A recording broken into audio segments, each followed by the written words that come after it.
Somewhere in the edge mystic trinity, you get 3 as a magic number.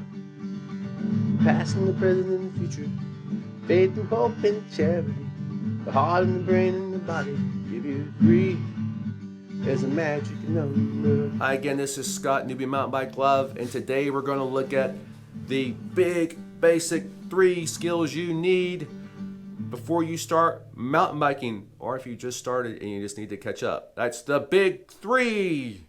This is all about the big 3. Yeah, big 3, come on. Yeah. Now, all 3 of these are important, but I'm thinking one stands out more important than the others, and it is the one that's a little bit hardest to get your mind and body to remember. So just hang tight, we'll get there, we'll do it together. Again, thanks for tuning in. I'm Scott, Newbie Mountain Bike Love.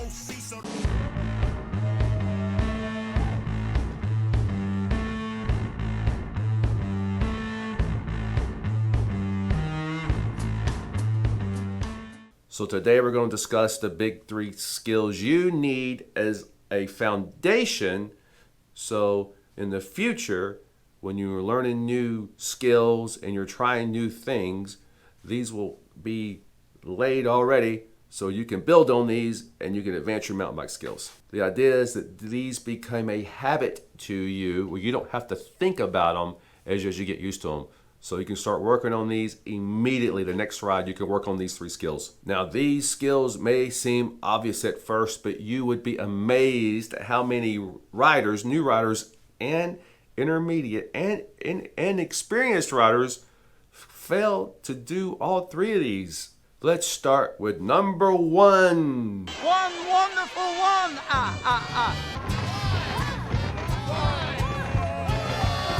Number 1.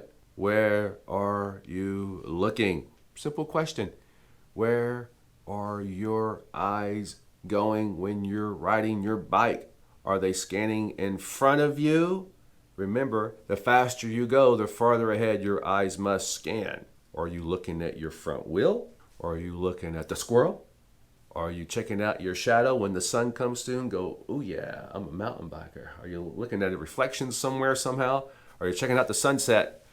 Are you looking at what you don't want to hit? Like, oh, it's a rock. So you must look where you want to go and scan the horizon to pick out the best line. Now, I'm not saying you have to be gung-ho all the time and you're just hitting it, that you can enjoy the scenery around you. That's the whole point of mountain biking, is that you can get to places and enjoy these things that you wouldn't normally see.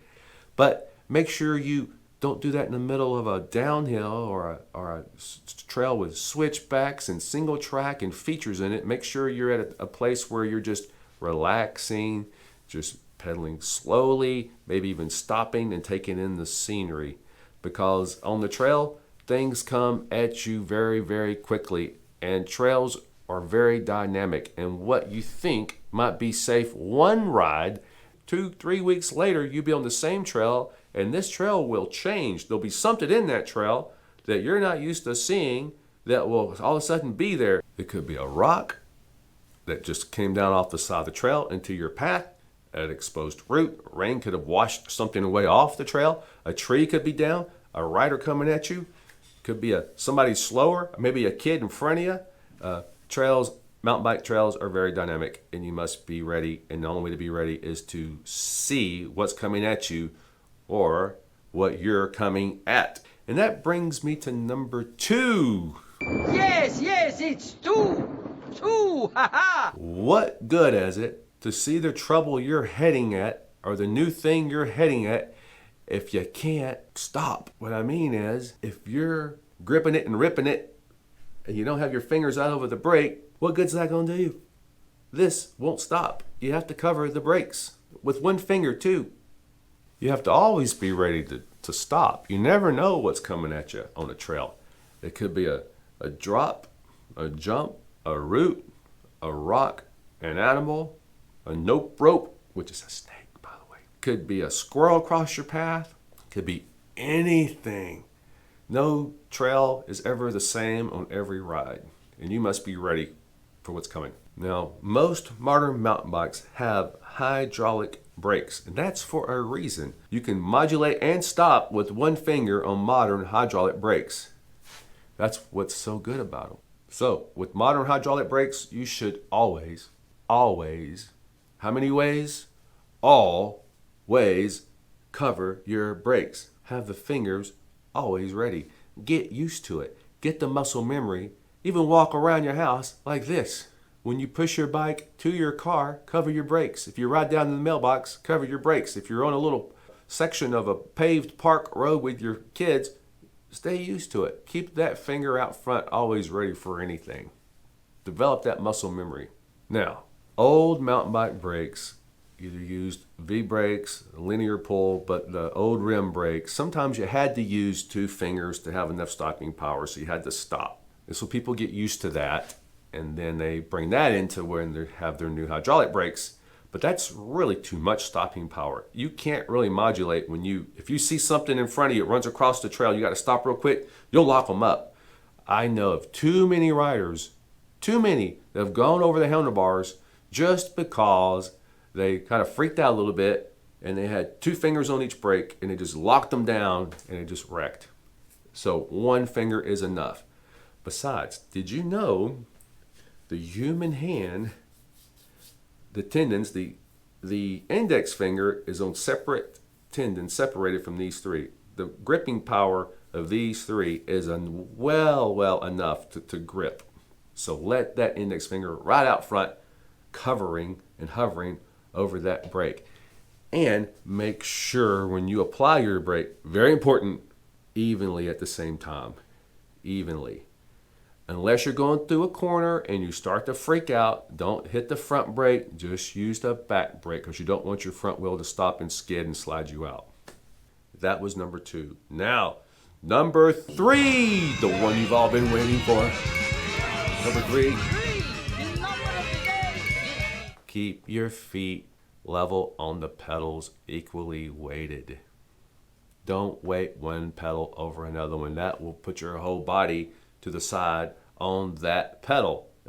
You want your weight in the middle of the bike, over the middle of the bike, so you can control it and have stability.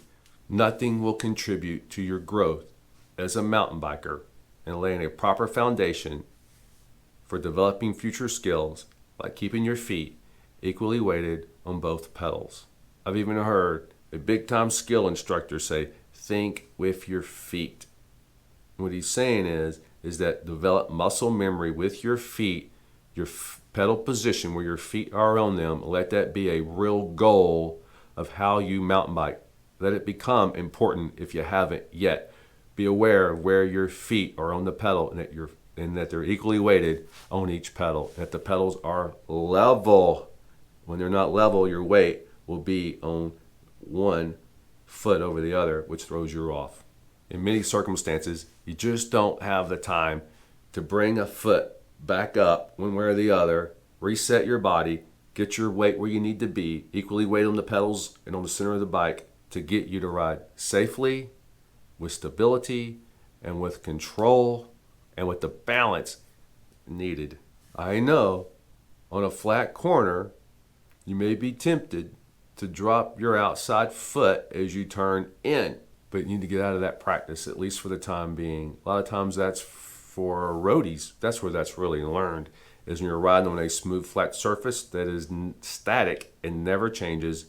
Then you can drop that outside foot in a corner, and it puts weight on the outside bike so you can lean it, can help get traction. And it does feel safer, but you need to get used to having those feet equally weighted and level on those pedals, because when you come out of that corner, remember, trails are dynamic. You don't know what you're facing. You don't know if there's a root coming down right there where that pedal is, or if there's a rock, or if there's a drop, or if there's a jump, or somebody coming at you, and those few seconds it takes to readjust, that will throw your balance off as well.